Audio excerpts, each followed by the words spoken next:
बंजारा समाजाच्या भरवशावर निवडून जाणाऱ्या 62 आमदारांना चारीमुंड्या चित करू गोरसेनेचा इशारा।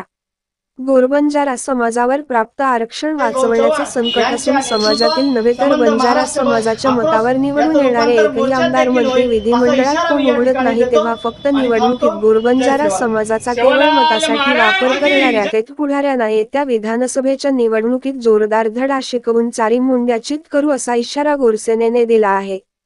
विविध खुल्या प्रवर्गातील जनसमुदाय यांनी घुसखोरी करीत अभियांत्रिकी, वैद्यकीय सह शासकीय नोकर भरतीत लाभ घेत आहे।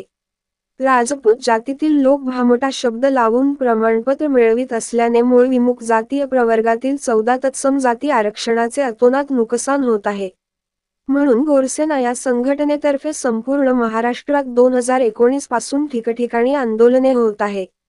या संदर्भात न्याय, हक्क व अधिकारांसाठी गोरसेनेने राष्ट्रीय अध्यक्ष संदेश चव्हाण यांच्या मार्गदर्शनाखाली संपूर्ण राज्यात निवेदने दिलीत। नंतर जिल्हा स्तरावर रास्ता रोको करण्यात आले होते।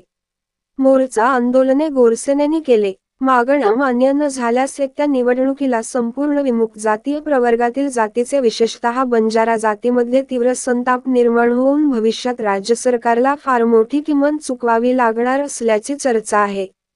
सतीश पाटील, दिव्य महाराष्ट्र न्यूज, पाचोरा। हिरवून घेतोय हे कुठेतरी थांबलं पाहिजे, याच्यासाठी आम्ही वेळोवेळी साहेबांना निवेदने दिले, आंदोलन देखील आम्ही या ठिकाणी केलेत। आज जवळपास 2018 पासून आमचा हा संघर्ष चालू आहे। कुठेतरी आम्हाला न्याय मिळाला पाहिजे ही भूमिका घेऊन आम्ही आज साहेबांना निवेदन दिलेले। पण आता याचा कुठेतरी हा समाज बांधवांनी आता भरपूर झालंय।